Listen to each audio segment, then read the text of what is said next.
예수님이 바리새인의 두목이 초대한 안식일 잔치에, 안식일 식사 시간에, 식사 자리에 참여하셔서 거기에 있는 사람들이 아마 바리새인들일 것입니다. 상자에 서로 앉으려고 하는 모습을 보시고 상자에 앉지 마라 라고 명령합니다. 이것은 그들에게 사실은 충격적인 이야기죠. 그들의 삶의 가치관이 그것인데, 그래놓고 한 걸음 더 나아가서 오히려 차라리가 아니라 반드시 말석에 앉으라 라고 말씀하십니다.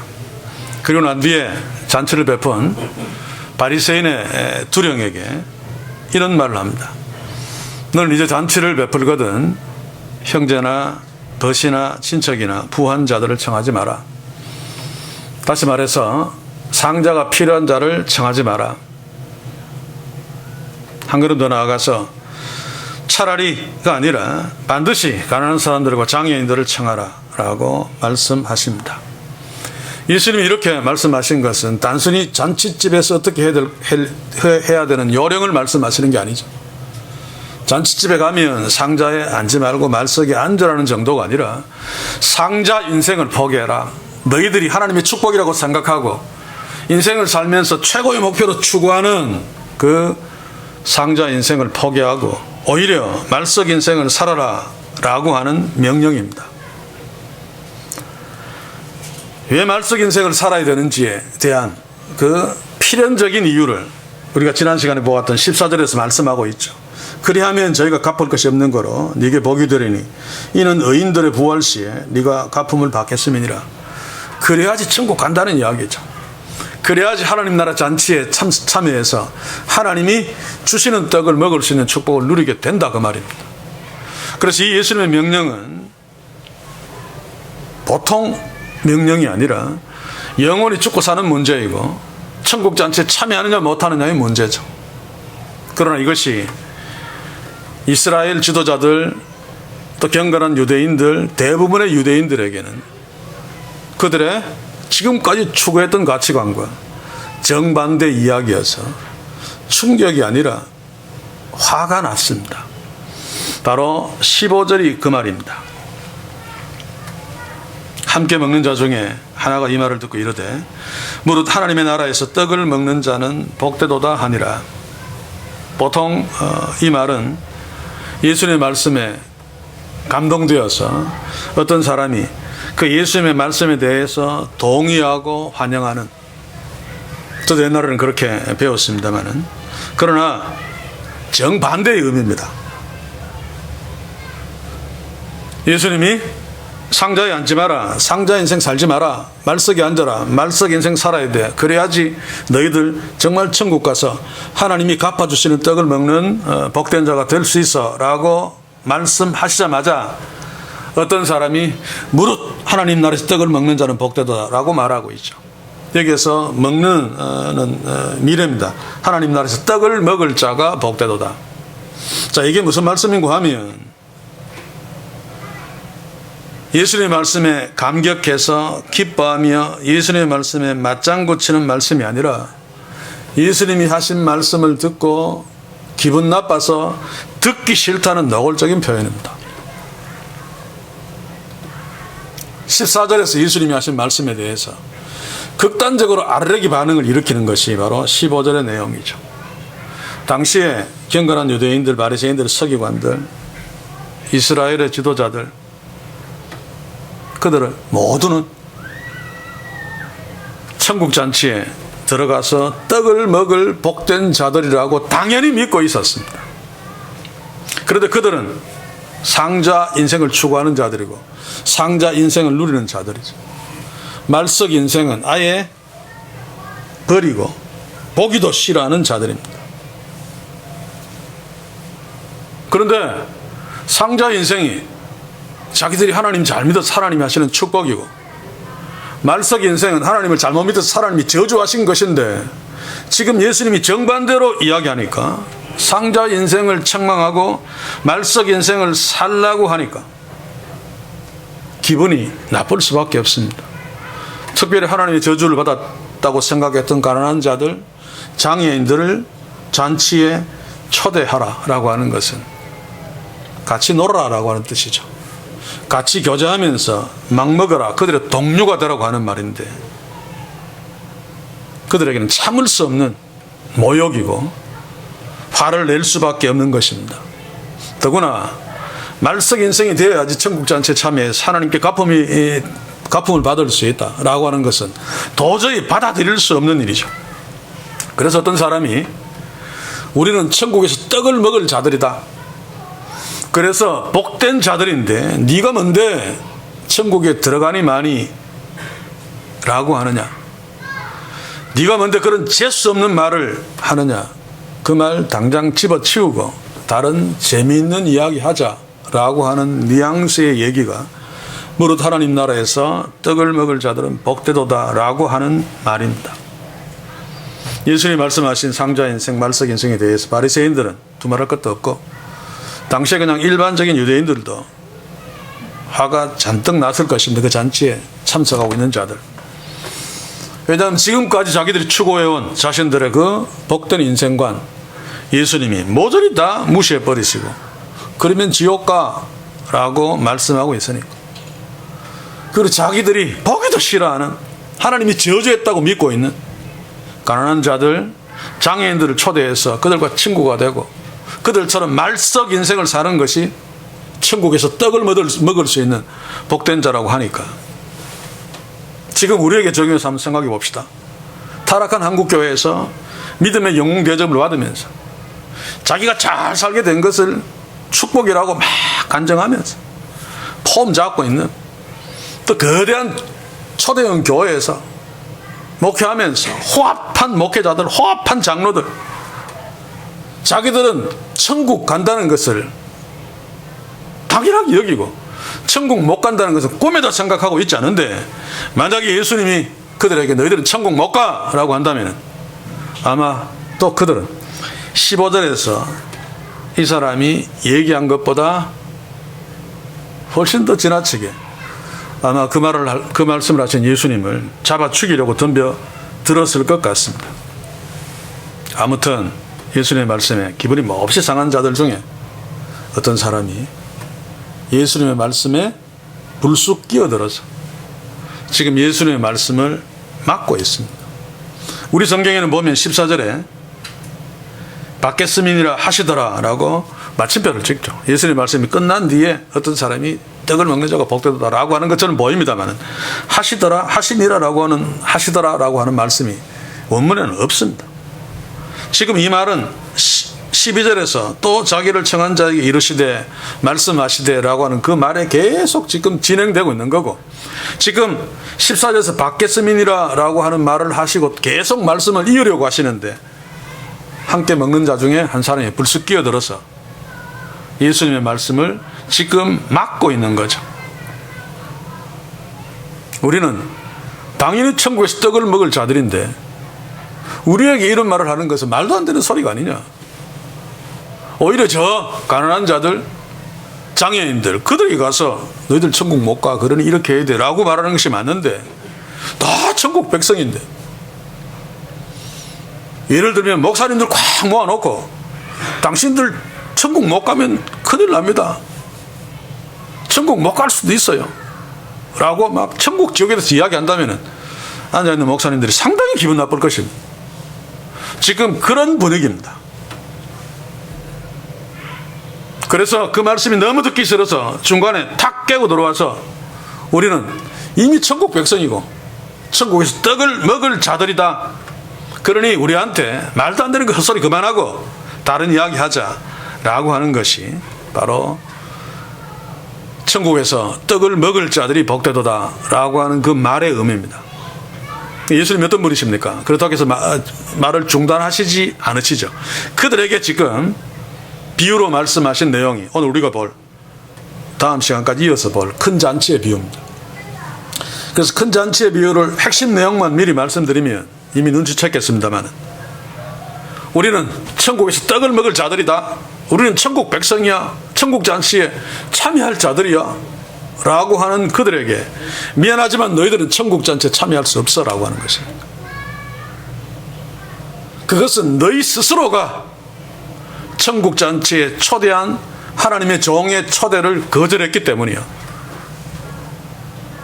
그리고 다음 시간에 보겠지만은 그들이 참석하지 않아서 막 들러 나가서 가난한 자들 막 초대오라.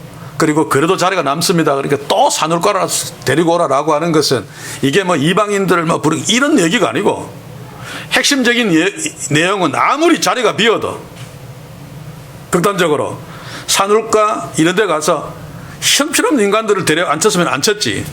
너희들 이스라엘 지도자들 바리새인 서기관들 천국 들어갔다고 들어갈 것이라고 장담하는 자들 너희들은 절대로 천국 자리에 들이지 않을 거야 라고 하는 예수님의 결단이고 의지입니다. 큰 잔치의 비유는 바로 천국을 장담하는, 반드시 천국에 우리는 들어갔어라고 하는 당시의 사람들과 우리에게 하시는 말씀입니다. 특별히 타락한 한국교회를 향해서 외치는 소리임을 우리가 잊지 말아야 할 것입니다. 이제 16개월 이하 천국잔치를 볼 터인데 보기 전에 한 가지 확인하고 가야 될 게 있습니다. 여기에 보면 천국잔치에 거절하는 세 부류의 사람이 나오죠. 이들이 거절하니까 그 다음에 가난한 사람들 막 데려오라 라고 해서 2차로 부르는 것처럼 보입니다만 그렇지 않습니다. 그렇죠? 만약에 그렇다면 예수님이 앞에서 13절에서 말씀하신 잔치를 배설하거든 차라리 가난한 자들과 병신들과 저는 자들과 소경을 청하라 라고 하는 이 말과 이 말씀과 정면으로 모순되어 버립니다. 바로 앞에서 한 이야기인데 그 이야기가 아닙니다. 그렇죠? 그런데도 그렇게 이해하는 사람들이 있죠. 로마서에서 바울이 로마서 9장부터 11장까지 이스라엘이 처음에는 초대받았다가 복음을 거절하니까 그 다음에 이방인으로 넘어간다 라고 하는 그것을 그대로 가지고 오는데 지금 예수님이 말씀하시는 것은 그 이야기가 아닙니다. 바울이 이야기하는 것은 구원의 시간적인 차이, 하나님이 이스라엘을 먼저 선택하시고 하나님의 백성으로 복음을 주시어서 근데 거절하니까 이방인으로 넘어가는 그런 어떤 역사적인 과정을 설명하는 거지. 지금 예수님이 말씀하시는 이 천국잔치는 궁극적인 종말론적인 본질적인 하나님 나라 잔치를 이야기합니다. 그래서 처음부터 각계각층의 모든 사람들이 다 초대되었다는 것을 전제해야 됩니다. 그래서 오늘 16절에 보시면 13절부터 먼저 보고 13절은 제가 얘기했고 여기 모순되는 이야기인데 16절을 보시면 거기에 예수님이 비유로 말씀하시면서 큰 잔치를 배설하고 많은 사람들을 청했다라고 말하죠.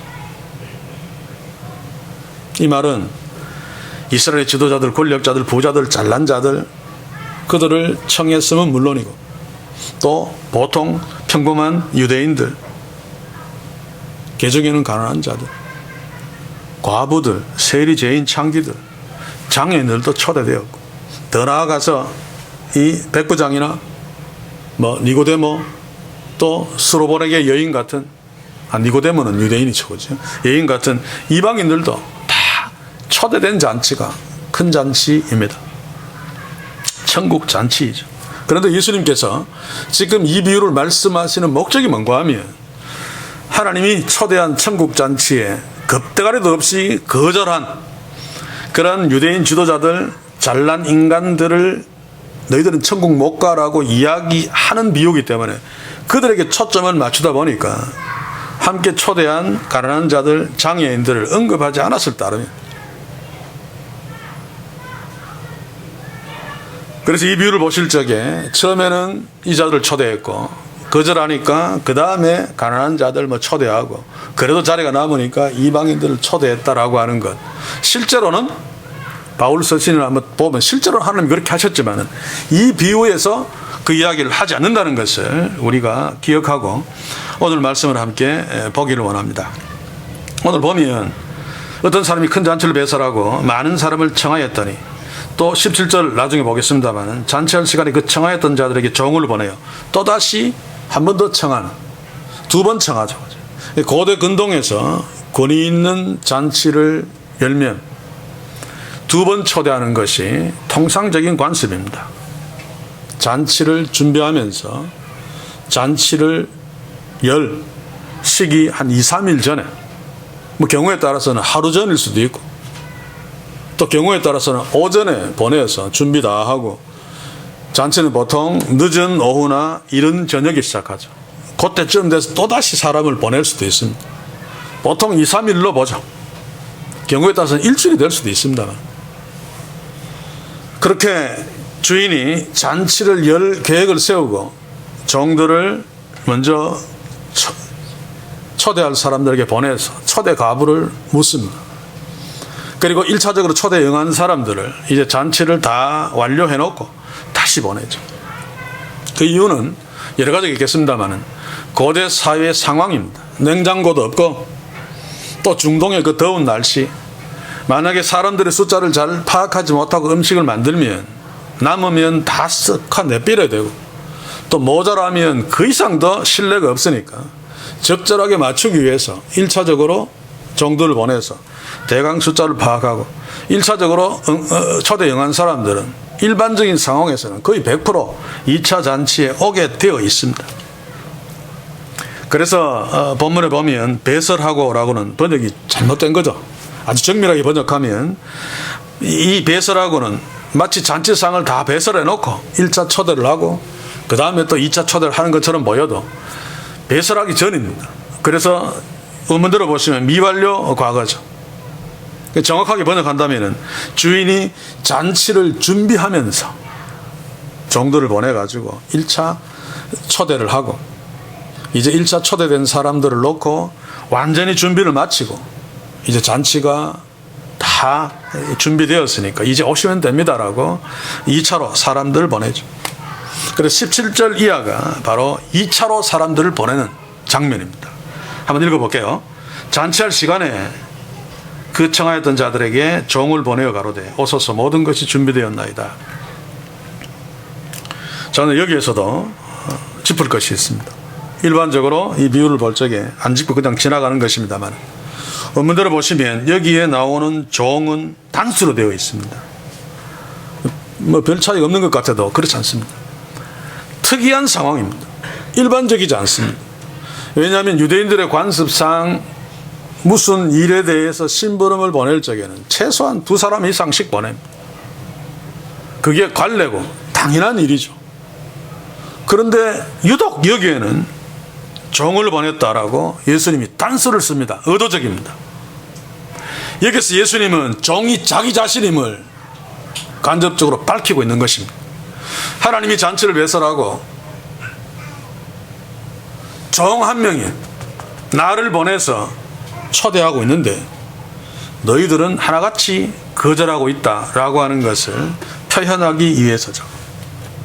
그래서 이 잔치에서 초대에 거절한 자들은 예수님이 하나님이 배설한 천국 잔치를 초대하기 위해서 이 땅에 오셔서 초대하고 있는데 그것을 거절하고 있는 것을 말합니다. 위에서 천국 잔치에 초대했는데 거절하는 자들을 세 부류로 지금 이야기하고 있죠. 하나는 밭을 사고 하나는 소를 사고 또 하나는 장가 들고. 이것은 그냥 예를 든 거지. 뭐 밭을 산 사람은 농부고 소를 산 사람은 어떤 사람은 뭐 농부인데 어떤 사람은 소 파는 소장사다라고 이야기하기도 하고 뭐 그럽니다만은 그런 건 중요하지 않고 이스라엘의 상류층들입니다. 지도자들 또 돈 많은 자들, 권력자들 이런 자들을 이렇게 세 부류로 설명해서 그들이 다 말도 안 되는 핑계를 대고 하나님 나라 잔치를 거절해버렸다라고 하는 거죠. 사실 1차 초대에 거절하는 것도 신뢰입니다. 자기를 그래 생각해주고 1차로 초대했는데 그런데 그것은 그래도 덜 미안하죠. 그런데 1차 초대에 응해놓고 두 번째 초대를 거절하는 것은 초대한 주인에 대해서 아주 지독한 결례가 아닐 수 없습니다. 예를 들면 청와대에서 대통령이 만찬을 준비하고 사람들을 초대했습니다. 가겠습니다 그래 놓고 물론 이 시대에 안 갈 사람은 아무도 없지만 가겠습니다 그래 놓고 이제 음식을 다 준비하고 좌석까지 다 만들어 놓고 비서실장을 보내서 이제 다 준비되었으니까 청와대에 들어오십시오 라고 통지를 하니까 어떤 사람이 나 못 가겠습니다. 가려고 했는데 우리 개가 아파서요. 이 말도 안 되는 핑계를 대면서 안 간다면은 초대한 대통령에 대해서 엄청난 결례가 아닐 수 없습니다. 그렇죠? 그런데 만약 그런 자가 있다면은 정신 나간 자든지 아니면 정말로 피치 못할 사정이 생겼든지, 아니면 대통령을 완전 알로 보고 개무시하기 위해서 그런 변명을 하고 안 가든지, 뭐 이런 경우들일 것입니다. 오늘 비유안에서도 잔치에 첫 번째는 응하고 두 번째 거절한 사람들, 그 변명을 가만히 보면 의도적으로 고의적으로 자기를 초대한 주인을 무시하고 농락하고 경멸하기 위해서 아예 작정하고 말도 안 되는 변명을 하고 있음을 우리가 발견할 수 있습니다. 자, 그러면 이것이 예수님 당시의 현 상황에서 바리새인들, 서기관들, 이스라엘의 지도자들이 예수님을 개무시하는 것과 같은 거죠. 거기에 대한 비유입니다. 그러면 어떻게 그들이 잔치를 거절하는지 18절 이하를 통해서 한번 살펴봅시다. 18절, 다 일치하게 사양하여. 자, 사양했는데 다 일치하게 사양했다라고 이야기합니다. 원문대로 보시면 한 사람으로서 사양했다, 한 사람으로부터 사양했다. 무슨 말인가 하면 이들이 사양했는데 세 부류의 사람들, 18절, 19절, 20절에 나오는 사람들, 이들이 서로 만나서 의논하고 뭐 이렇게 하자 결정하지 않았음에도 불구하고 마치 한 사람처럼 주인이 초대한 잔치 2차 초대에 한 사람인 것처럼 거절해 버렸다, 그 말입니다. 왜 그랬을까요? 그들은 하나같이, 나중에 보겠습니다만, 주인이 1차적으로 나를 초대한 것에 대해서 저 주인이 나를 개무시하고 있구나 라고 판단했고, 두 번째로, 그러니까 저 주인을 반드시 나도 복수해야 돼, 나를 무시한 주인을 완전 짓밟고 개무시해서 복수해야 되겠다 라고 하는 생각이 세 사람 동시에 다 일어난 거죠. 그래서 마치 한 사람처럼 큰 잔치에 자기들을 초대한 주인에 대해서 그것을 거절하면서 주인을 개무시하는 변명을 한 것입니다. 자, 예수님이 말씀하시는 큰 잔치는 천국 잔치죠. 자, 이 큰 잔치도 천국 잔치를 비유하는 것인데, 천국 잔치에는 상좌가 없습니다. 그리고 천국 잔치에는 가난한 자들, 장애인들도 초대된 잔치입니다. 그래서 특별히 자기가 잘났다고 폼 잡는 사람들이 우쭐댈 수 있는, 폼 잡을 수 있는 그런 잔치가 아니죠. 상자가 없으니까 다 같이 한 자리에 앉아서 그냥 먹어야 되니까. 가난한 자들, 장애인들, 세리 창기들과 같이 어울려 먹는 것이 바로 이 큰 잔치의 핵심 내용입니다. 아마 이들이 처음 초대받았을 적에는 그 몰랐을 것입니다. 아, 이놈이 내가 대단한 줄 알고 초대했구나, 가겠어.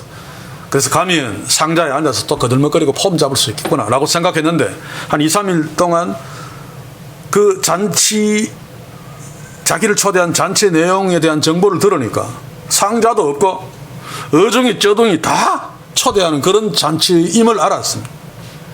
뭐야?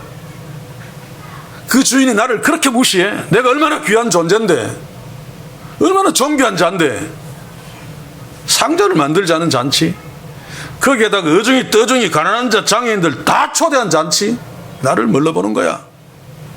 라고 화가 머리끝까지 난 것입니다. 그래서 지금 이들이 거절하며 변명하는 것에 철저하게 초대한 주인을 복수하기 위해서 고의적으로 말도 안 되는 소리를 하고 있는 거죠. 이게 예루살렘의 현 상태이고 당시 이스라엘에 천국이 보장되었다, 우리는 천국 가서 떡을 먹을 자다라고 장담하고 있는, 당시 유대인들의 천국이 보장된, 요즘으로 친다면은 목사들, 장로들, 교회에서 대단한 영웅들, 반드시 천국 갈 사람들, 하나님이 축복한 자들, 이런 자들의 상태가 지금 이런 것이란 말입니다.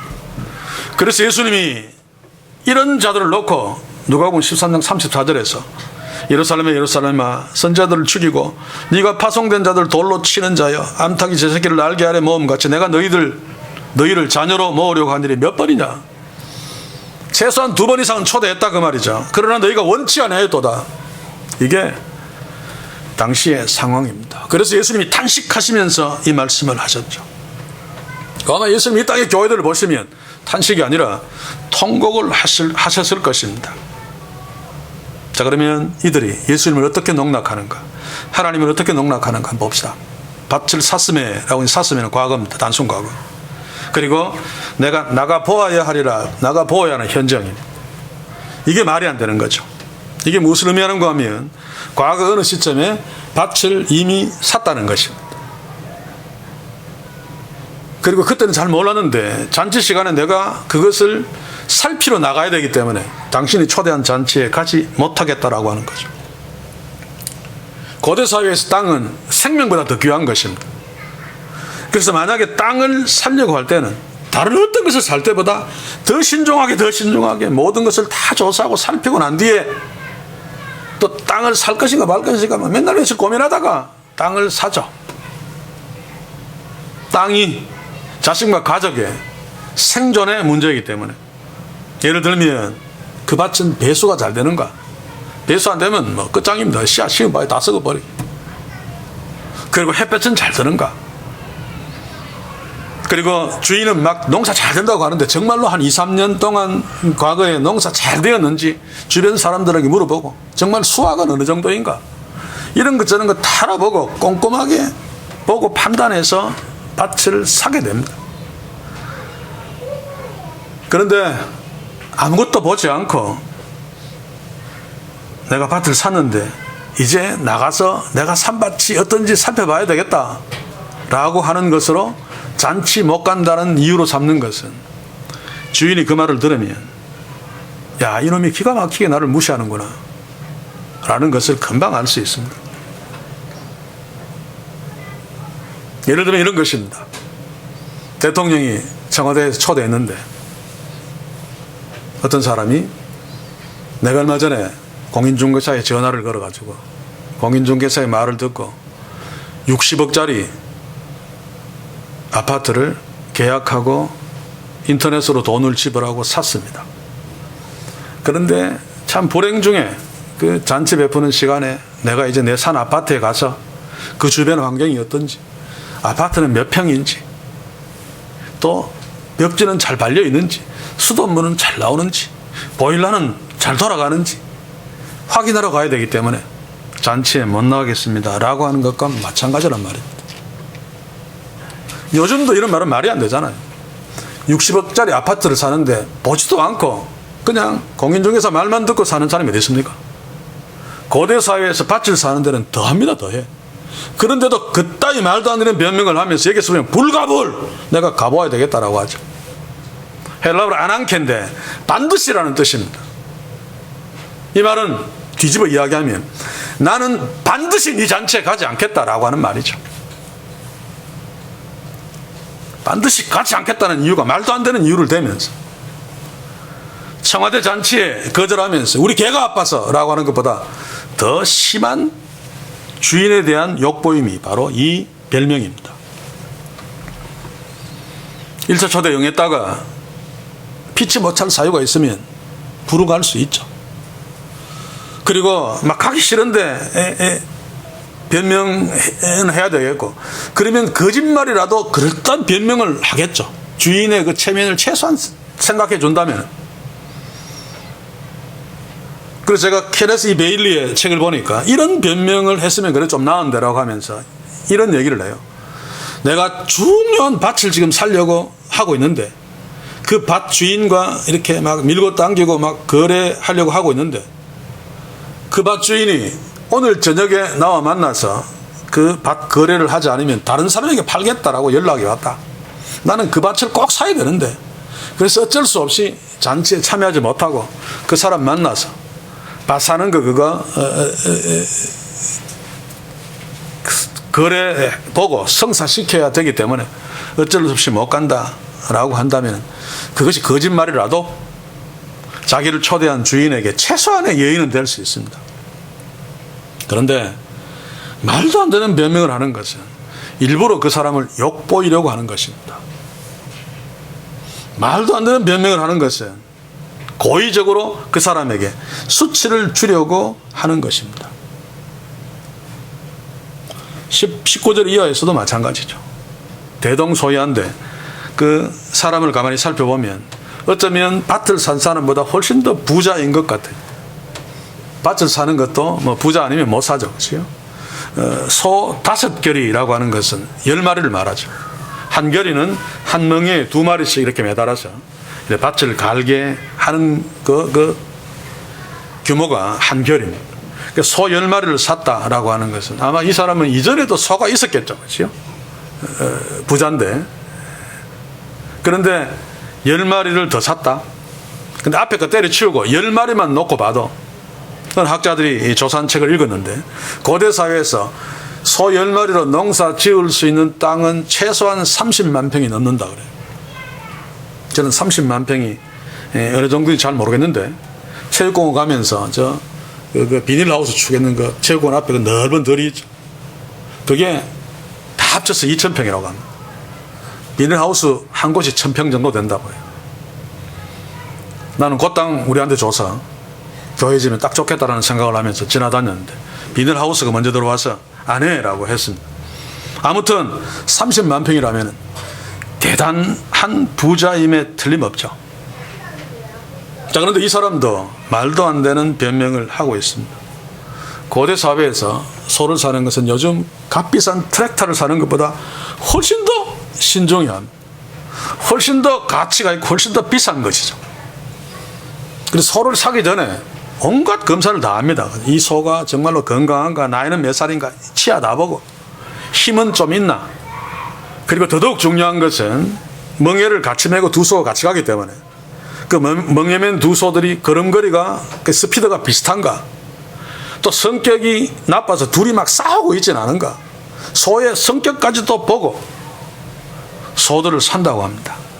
그런데 소 10마리를 사는데도 아무런 사전검사 없이 덜컥 사고 나중에 그것도 꼭 잔치 시간에 검사로 가겠다. 앞에 밭도 마찬가지지만 잔치 시간은 해 질 때 늦은 오후 또는 이른 저녁에 시작해서 밤에 클라이막스가 되죠. 그래서 해가 어렴풋이 지고 나면 고대 사회에서 아무것도 할 수 없습니다. 그냥 바느질하는 정도 방 안에서 등불 켜놓고 할 수 있을지 몰라도 야외에 나가서 할 일은 아무것도 없죠. 대낮에 나가서 밭을 살피고 대낮에 환한 데서 소를 살펴야지. 요즘도 그렇습니다. 낮에 어떤 것을 보는 거하고 밤에 조명 안에서 보는 거하고 확연히 다릅니다. 그 정말 중요한 것을 검사할 적에는 햇빛에서 검사하죠. 그렇죠? 그런데 이 인간들은 저녁 무렵에 해가 지고 난 뒤에 소 검사하고 밭 검사하겠다. 그것도 보지도 않고 미리 샀다. 이런 말도 안 되는 이야기를 지금 하고 있는 것입니다. 이들은 지금 어중이 떠중이들이 초대된 잔치, 상자가 없는 잔치, 이런 잔치에 나같이 귀한 자를 초대했어, 나를 그렇게 무시해, 주인이 함 욕봐라 라고 하는 마음으로 지금 이런 말도 안 되는 변명을 장난처럼 하고 있는 것입니다. 만약에 가난한 자들도 초대되어 있죠. 그런데 가난한 자들 장애인들이 두 번째 초대하러 왔을 적에 이렇게 거절할 수 있었을까요? 부자, 권력자, 대단한 자가 아니라면 감사하게 정말 첫 번째 초대가 거짓말이 아니었군요. 정말 가겠습니다라고 갈 것입니다. 그런데 이 인간들은 지가 잘났고 권력 좀 있고 대단한 존재라고 여기기 때문에 잔치의 성격을 알고 이놈이 날 무시해 그러면서 기분 나쁘게 생각하고 장난처럼 말도 안 되는 변명을 하면서 거절하고 있는 거죠. 그래서 예수님께서 부자가 절대로 천국 갈 수 없다라고 말씀하신 것입니다. 그래서 우리는 유능한 자가 되면 안 되고 부자가 되면 안 되고 유명인이 되면 안 됩니다. 하나님이 돈을 많이 주어도 가난한 자로 살아야 됩니다. 하나님이 나한테 많은 재능을 주어도 무능한 자로 살아야 됩니다. 하나님이 나를 유명하게 높여주면 하나님을 높이고 나는 밑에 내려와야 됩니다. 유명하게 해준다고 했으면 유명한데 막 올라가서 박수 받으면 이게 하나님의 축복이야 라고 하면 상자 인생입니다. 천국 못 갑니다. 이거 분명하게 한국교회가 성도들 향해서 선언해 주어야 됩니다. 그런데 반대로 이야기를 하고 있죠. 이제 세 번째 경우를 한번 봅시다. 세 번째 경우는 장가가는 핑계를 대는데 앞에 두 경우보다 훨씬 더 악하게, 훨씬 더 극단적으로 초대한 주인을 농락하는 자입니다. 이해가 잘 안 가죠? 그래서 함께 살펴봅시다. 나는 장가 들었으니 라고 하는 변명도 앞에 두 사람과 마찬가지로 말도 안 되는 변명이죠. 이게 변명이 되려면은 첫 번째 초대에 나 못 가겠습니다. 나 장가 들어서 신혼인데. 또는 첫 번째 초대에 불응하면서 두 번째 초대 사이에 나는 오늘 장가 갑니다. 내일 이러면 몰라도 첫 번째 초대와 두 번째 초대에서는 2, 3일 정도 간격밖에 안 되는데 앞에서는 가겠다 해놓고 2, 3일 뒤에서는 내 장가 들어서 못 가겠다라고 하는 것은 정말로 말도 안 되는 변명입니다. 어떤 사람은 신명기 24장 5절 가지고 이 사람 변명 그래도 일리가 있다라고 이야기하는데 한번 봅시다. 신명기 24장 5절. 사람이 새로이 아내를 취하였거든 그를 군대로 내보내지 말 것이요 무슨 직무든지 그에게 맡기지 말 것이며 그는 1년 동안 집에 한가히 거하여 그 취한 아내를 즐겁게 할지니라. 그러나 이 율법은 새신랑의 신원을 보장해 주기 위해서 군 면제, 직무 면제를 시켜주는 법이지 잔치집에 처음 초대한 것에 응했다가 두 번째 거절하는 것, 그거 괜찮다라고 그 권리를 보장해 주는 법이 아닙니다. 그렇죠? 당시의 잔치는 늘 이야기합니다. 늦은 오후에 시작되어져서 밤이면 끝납니다. 그러면 첫 번째 응했기 때문에 두 번째 거절하는 건 신뢰죠. 두 번째 응하는데 받아들이고 잔치에 참여해서 밤에 파하면 와서 자기 신혼방에 들어가면 됩니다. 그냥 조금 늦게 들어가는 것밖에 없습니다. 그게 싫으면 부부 동반해서 잔치에 참여하면 되지 않습니까? 그런데 이렇게 변명하는 것은 노골적으로 네 잔치에 나 가기 싫어 라고 하는 말도 안 되는 변명입니다. 자, 그런데 중동 전문가인 케네스 베일리는 이 세 번째 남자의 변명이 더욱 말도 안 되고 심각하고 초대한 주인을 능멸하는 이유가 뭔가 하면 당시의 중동 문화에서는 지금도 그렇다고 해요. 이스라엘이나 고대 근동의 사람들은 어떤 일에 대해서 변명을 할 때 그 남성 우월주의에서 나온 거겠죠. 변명을 할 적에 여자들을 핑계로 삼지 않는다고 합니다. 여자를 핑계로 삼는 것은 극도의 품이 없는 짓으로 여긴다고 합니다. 그래서 금기사항이죠. 설령 여자 때문에 할지라도 변명은 그렇게 하지 않는단 말이에요. 그런데 이 인간은 여자 핑계를 대고 있죠. 장가 들었으니라고 하는 것은 여자 때문에 내 새 신부 때문에 못 가겠다라고 하는 것입니다. 이렇게 극도로 품이 없는 말로 변명하는 것은 자신을 초대한 그 주인에게 극도로 품이 없는 수치를 주기 위함이다 라고 하는 것입니다. 거기에다가 이 인간은 보십시오. 앞에 두 인간은 그래도 나를 용서하라 라고 사과를 했습니다. 그것도 장난스럽게 했을지 모르겠습니다만 그래도 이 인간은 사과 한마디도 하지 않고 그냥 가지 못하겠노라 라고 다짜고짜로 선언하고 맙니다.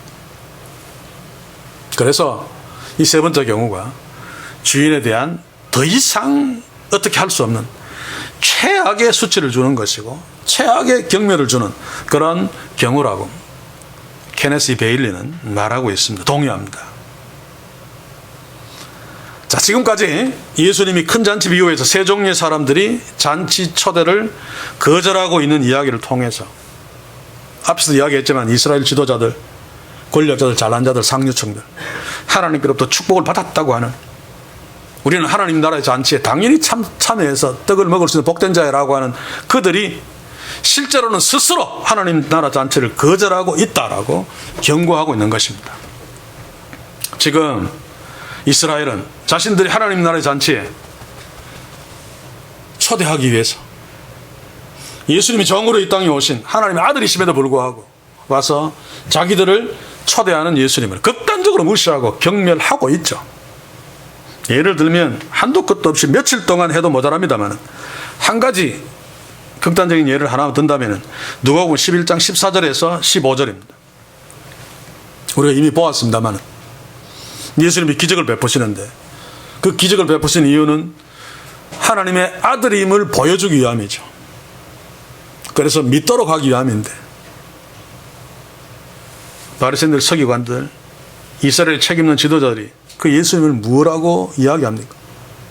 바알세불을 짚였다, 사탄의 하수인이다 라고 말하면서 예수님을 경멸하고 농락하고 있습니다. 하나님의 아들이신 예수님 보고 사탄의 꼬봉이다라고 하는 것, 이 얼마나 심한 경멸입니까? 그리고 요즘 마가복음 우리가 공부하고 있습니다만 바리새인들과 그 헤롯 땅에서 보낸 사람들이 예수님께 가이사에게 세금을 바치는 것이 가합니까? 불가합니까? 예수님을 막 칭찬하고 막 존경하는 척하면서 그렇게 묻는 거, 그 예수님 농락하는 거죠. 뭐 남자 7명이 있는데 뭐 여자가 결혼해가 죽고 나중에 다 죽으면 부활하면 누구의 아내가 되어야 됩니까? 예수님 가지고 놀려고 하는 것입니다. 그 뒤에 한 서기관이 와서 율법 중에 최고가 무엇입니까? 라고 묻는 거, 그거 성경 해석하는 자, 이 사람은 그래도 예수님을 생각하고 아주 정중하게 물었다라고 하지만 나중에 마가복음을 공부할 때 제가 분석해 드리겠습니다. 이 세 번째 이 서기관이 가장 예수님을 능멸하고 무시하는 자입니다. 그때 가서 보기로 하고, 아무튼 당시에 이스라엘의 특히 잘난 자들은 천국 잔치에 그들을 초대하러 오신 예수님을 한마디로 개차반으로 여기고 무시했죠. 오늘 이 세 케이스처럼 말도 안 되는 변명을 하면서 대통령이 나 잔치에 청와대에 초대한 건 참 감사한데 나 지금 우리 집에 개가 감기 걸려서 못 가겠어 라고 하는 것보다 더 심한 변명으로 초대한 잔치집 주인을 경멸하고 있습니다. 마찬가지로 이스라엘의 잘난 자들, 우리는 반드시 천국 가서 떡을 먹을 복된 자들이야 라고 하는 자들, 예수님을 이렇게 경멸하면서 사실은 천국 잔치 초대를 거절해버린 것, 자기들이 거절해버린 것입니다. 그래 놓고도 예수님 보고 네가 우리들을 무시했어? 뭐 독사의 자식들아? 해치는 묻어마? 한번 죽어봐라 라고 화를 내면서 더욱 심하게 경멸하고 나중에는 죄인 중에 괴수로 삼아서 십자가에 매달아 비참하게 죽여버린 데까지 끌고 가죠. 오늘 여기서 말씀을 멈추겠습니다만 사랑하는 성도 여러분, 지금 이 세 부류의 하나님 나라의 잔치를 장난치듯이 거절해버린 이 모습이 지금 한국교의 모습이고 우리의 모습이 아닌가 한번 돌아봐야 됩니다. 우리가 비유해서 거절한 세 부류의 사람과 똑같은데, 그러고도 있는데, 그런데도 그것을 모르고 우리가 하나님을 잘 믿고 믿으면 구원받는다고 했으니까 나는 반드시 천국 가야 돼, 갈 사람이야 라고 굳게 믿는 착각을 하고 있지 않은지, 만약에 그렇다면 정말 무서운 일이 아닐 수 없죠. 그러므로 진지하게, 더욱 진지하게, 정직하게 우리와 우리 교회가 이 땅의 교회들을 함께 놓고 이 비유 앞에 세심하게 적용시키면서 냉정하게 돌아보아야 됩니다. 이스라엘의 잘난 자들은 자신의 가치를 인정해주지 않는 상자 없는 하나님 나라 잔치를 무시하고 거절했습니다. 자신의 격에, 자신의 고상한 격과 전혀 어울리지 않는 가난한 자, 장애인들이 초대된 하나님 나라의 잔치를 경멸하고 거절했습니다. 이는 마치 부자와 나사로에서 부자가 나사로를 자기가 매일 베푼 연회에 초대하지 아니하고 문 밖에 방치한 것과 다르지 않습니다.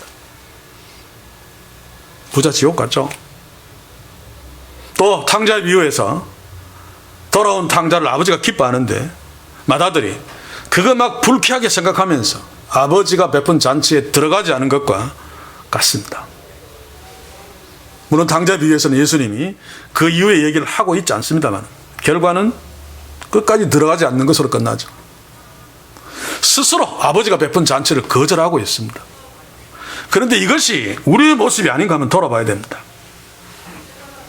그러면서 그들이 전혀 모르고 있듯이 자기가 천국 잔치 거절해놓고 나는 천국에 꼭 들어갈 자라고 착각하면서 살고 있지 않은지 그들은 전혀 몰랐습니다.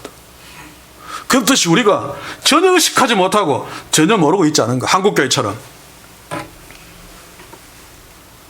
만약에 그렇다면 우리도 하나님 나라 그 잔치 초대에 용감하게 거절하며 초대한 자를 농락하며 경멸하며 살 수밖에 없습니다. 제가 시간이 없어서 강조는 하지 않겠습니다만 이런 거절과 이런 농락과 그럼에도 불구하고 그것을 알지 못하고 있는 가장 중요한 이유는 당시의 사람들은 예수님이 하나님의 아들이신 줄 몰랐기 때문이죠. 목수의 아들 정도로. 그래서 그렇게 무시하고 개차반치겠습니다.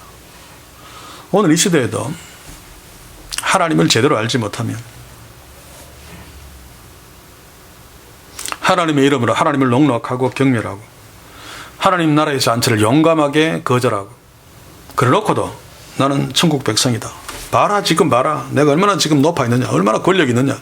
얼마나 돈이 많으냐. 얼마나 교회가 크냐. 하나님이 축복하신 거야. 라고 하면서 바보같이 살 수밖에 없단 말입니다. 그래서 우리에게 진지하게 물어봐야 됩니다. 우리는 자기를 알 수 있죠. 깨놓고 내가 상자 인생, 세상에 출세하고 높아지고 돈 많아 부자 되고 이재용처럼은 안 돼도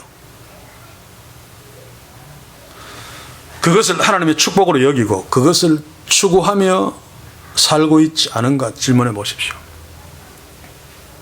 다시 말하면 돈 많이 버는 것, 하나님이 주시는 돈 많이 버는 것은 좋은데 부자로 살고 있는가 질문해 보자 그 말입니다.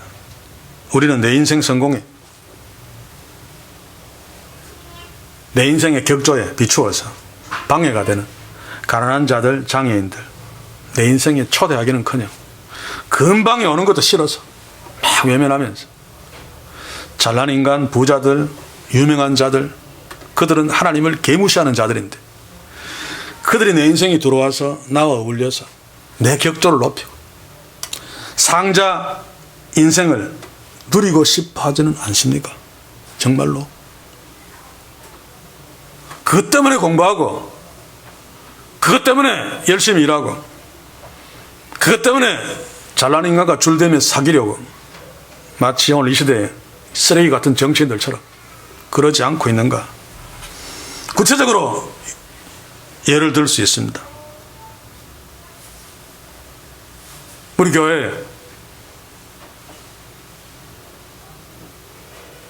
재벌들, 유명한 연예인들, 또 뭐 권력자들, 예를 들어서 내년 2월 달쯤 되어서 대통령이 누가 당선되면 당선된 자가 이 교회에 다 출석해서 나는 이 교회에 등록하겠습니다. 막 그러면 우리 난리 날 것 아닙니까? 그죠?